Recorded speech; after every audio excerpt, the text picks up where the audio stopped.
Assalamualaikum warahmatullahi wabarakatuh. Pada kesempatan kali ini saya perwakilan dari kelas 5 akan menjelaskan atau akan memaparkan materi tentang bagaimana membumikan Islam di Nusantara. Yaitu kelompok saya itu yang terdiri dari saya sendiri, Dede Rohendi, dan teman saya Dwi Prasetya, dan teman saya Aditya Rohim Nuryana.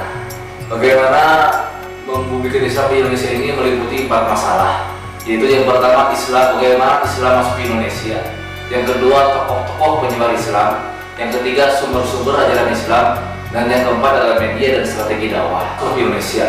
Ada 3 teori yang menyatakan bahwa Islam masuk ke Indonesia. Yang pertama itu adalah teori Gujarat. Berdasarkan teori ini diceritakan bahwa orang-orang Islam dari Arab melakukan perjalanan ke Gujarat, India. Di sana Islam mazhab Syafi'i di saat itu yang di India, di Gujarat, mazhab Syafi'i berkembang diajarkan oleh orang-orang Arab yang melakukan perjalanan ke India. Lalu orang-orang dari Gujarat melakukan perjalanan ke Indonesia untuk berdagang, dan di Indonesia dan orang-orang Gujarat ini menyampaikan ajaran-ajaran Islam di Indonesia dengan strategi dakwah berdagang. Jadi teori Gujarat ini adalah teori yang paling kuat dari teori-teori yang lainnya, yaitu teori Mekah. Teori ini menyebutkan bahwa Islam masuk ke Indonesia pada abad pertama Hijriah atau abad ke-7 Masehi. Ulama Buya Hamka mengemukakan bahwa Islam berasal dari tanah Arab atau Mesir yang dibawa para kaum musafir oleh kaum Sufi. Dan kita ketahui bahwa Islam pertama turun itu adalah di Mekah. Jadi teori ini bisa disebut teori yang kuat. Ulama-ulama di Indonesia sendiri banyak yang belajar dari Arab. Ulama-ulama Indonesia sendiri. Jadi bisa disebut teori ini adalah teori yang kuat untuk menjadi dasar bahwa Islam masuk ke Indonesia itu tadi dari Mekah. Yang ketiga adalah teori Persia atau teori Iran. Mengemukakan dari datangnya Islam dari Persia ini karena banyaknya persamaan budaya Islam antara Indonesia dengan Persia. Yang pertama adalah peringatan Asyura atau peringatan 10 Muharram untuk memperingati syahidnya Husain ini terdapat di kedua negara. Jadi yang pertama, alasan mengapa teori Persia disebut teori Islam masuk Indonesia itulah karena di Indonesia sendiri selalu ada peringatan Asyura atau 10 Muharram, dan Iran sendiri juga ada. Yang kedua adalah penggunaan ejaan membaca huruf Arab antara orang Persia dan Indonesia pun memiliki kemiripan. Yang ketiga adalah ajaran Syekh Sayyidina dengan ajaran Sufi Iran Al-Hallaj juga memiliki kesamaan yang berkembang dalam bentuk puisi. Namun teori Persia ini ada ganjarannya, yaitu karena di Persia atau di Iran sendiri kaum Syiah merajalela, dari Indonesia sendiri kaum Sunni yang banyaknya, jadi ada gejalanya dari situ. Yang keempat itu adalah teori Muslim Cina. Tentu kita menanyakan kepada kita, mengapa teori Muslim Cina ini termasuk pada teori di Indonesia? Karena di Indonesia sendiri banyak. Yang pertama itu ada Syekh Hasanuddin dari Karawang, yang disebut oleh orang Indonesia itu Syekh Kuro dari Cina.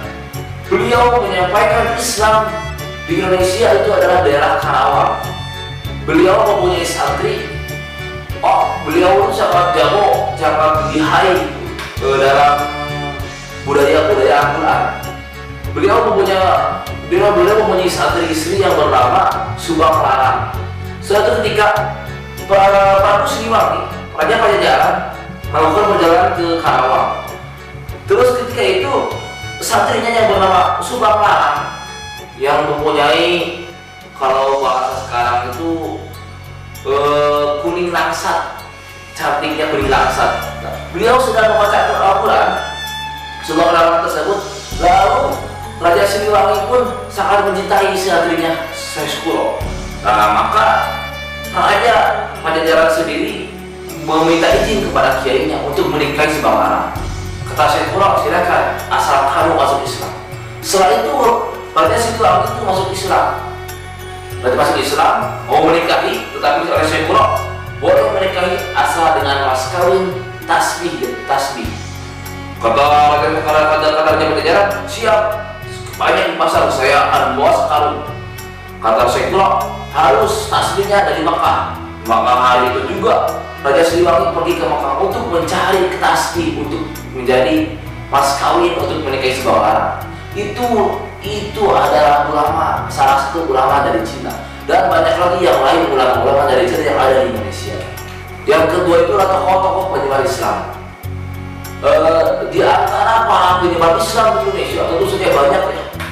Di Indonesia penyebar tokoh Islam itu banyak, dimulai para pedagang, para wali, para kiai, dan banyak ya. Tapi salah satunya ini adalah satu, Sultan Malik As-Saleh, pemimpin raja pertama kerajaan Samudra Pasai.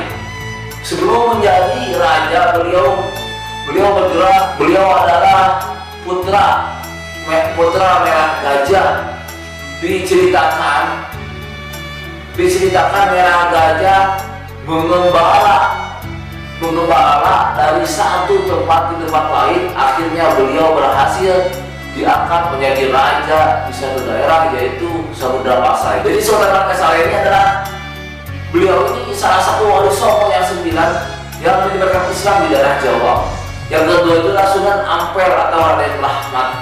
Yang ketiga itu adalah Sunan Kalijaga atau Raden Mas Syahid. Nama asli Sunan Kalijaga adalah Raden Mas Syahid. Beliau juga mendapat julukan Syekh Malaya. Beliau adalah putra seorang bupati Tuban yang bernama Raden Sahur Tumenggung Malaika. Sultan Kalijaga dikenal sebagai sultan berjiwa besar, berpikiran tajam, dan berpandangan jauh. Mengapa beliau disebut Sultan Kalijaga? Karena beliau diperintah oleh gurunya, yaitu Sunan Bonang. Beliau itu maksa, Sunan Kalijaga itu maksa kepada Sunan Bonang untuk menjadi santrinya. Dan kata Sunan Bonang, kamu saya anggap santri asal kamu menjaga kali ini. Dan beliau menjaga kalian sampai menjadi wali. Jadi disebut Sunan Kalijaga. Yang keempat adalah Sunan Gunung Jati dari Cirebon. Sunan Kalijaga adalah wali yang sangat berjasa dalam menyebarkan agama Islam di daerah Jawa Barat, Cirebon. Beliau masih keturunan Raja Pajajaran. Prabu Siliwangi, ibunya Nyai Larang Santa, adalah putri dan Prabu Siliwangi, sementara ayahnya Maulana Sultan Mahmud Syarif Abdullah dari India. Jadi salah satu-satunya wali songo yang mempunyai keturunan dari Indonesia adalah Sunan Gunung Jati. Beliau ini adalah cucu dari Raja Pajajaran. Ayahnya itu adalah Raden Ahmad Syaikhan dari India, dan ibunya putri dari Raja Pajajaran yang bernama Santa. Yang ketiga adalah sumber-sumber ajaran Islam. Sumber ajaran Islam merupakan segala sesuatu yang dapat dijadikan acuan, yang pedoman dasar untuk menjalankan syariat Islam, seperti Al-Quran, As-Sunnah, Al-Ijtihad merupakan pokok syariat Islam. Al-Quran merupakan isi firman Allah yang diwahyukan kepada Muhammad SAW melalui malaikat Jibril, yang mana Al-Quran ini adalah acuan pertama, acuan paling dasar untuk dijadikan sumber hukum Islam. Terus As-Sunnah merupakan segala sesuatu yang menjadi kebiasaan Rasulullah SAW, baik dalam bentuk perkataan, perbuatan maupun ketetapan.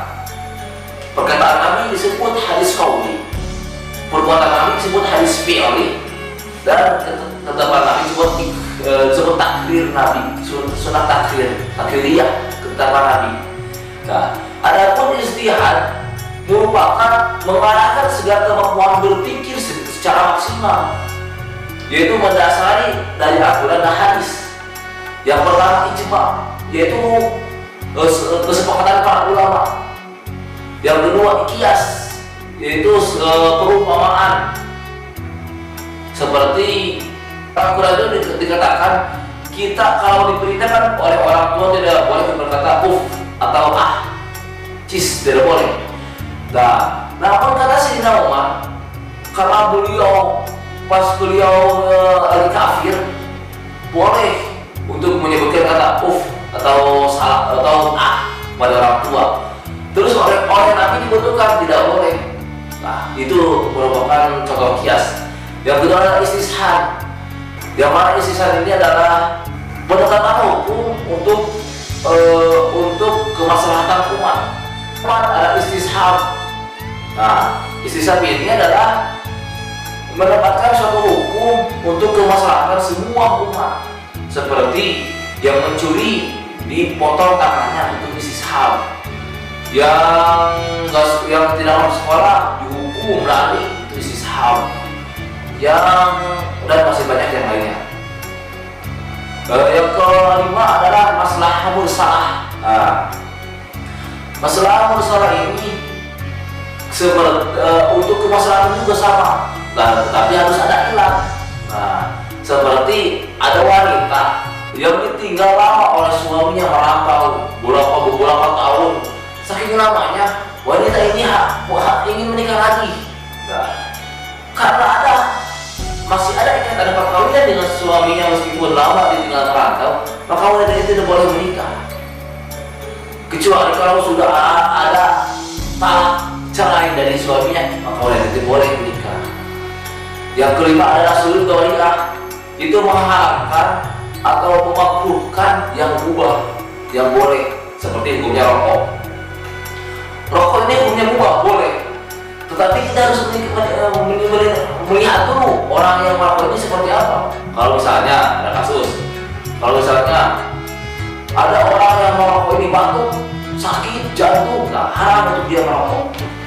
Tetapi kalau ada orang yang kalau tidak merokok, dia sakit, haid, tidak bisa makan apapun kecuali rokok, wajib untuk dia merokok.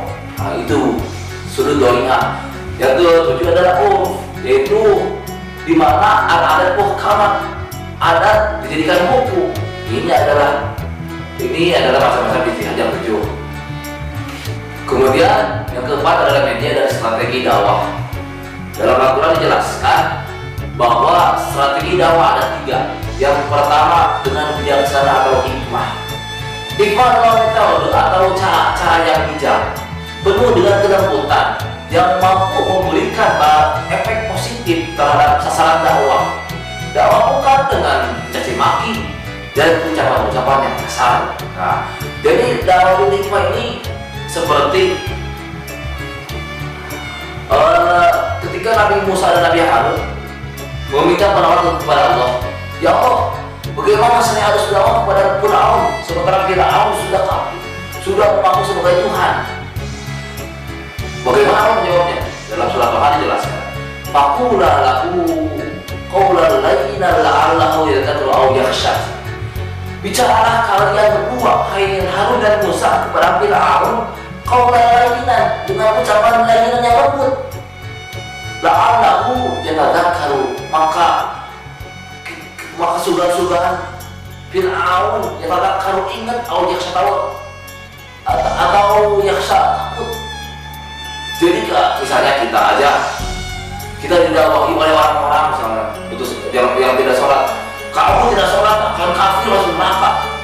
Kita mau ke sholat, gak mau kan? Tapi kalau kita misalnya tidak sholat, ayo kita sholat agar kita masuk surga, pasti kita semangat. Ini adalah contoh dari dakwah bil hikmah atau dengan bijaksana. Yang kedua adalah Birnau itu hasan. Yang dakwah dengan hikmah juga bisa memampukan antara budaya Islam dan budaya sekitar kita. Karena budaya terbagi 2. Yang pertama, memaslah secara urfu wala yudkhil syar'a, yaitu perkara yang dianggap baik oleh syarak, oleh adat, dan tidak berlawanan dengan hukum syarak. Seperti tahlilan, jarah kubur. Tahlilan itu memang dulunya tahlilan adalah budaya Hindu, budaya Buddha. Kalau orang Hindu, setelah ada orang mati, beliau berkumpul.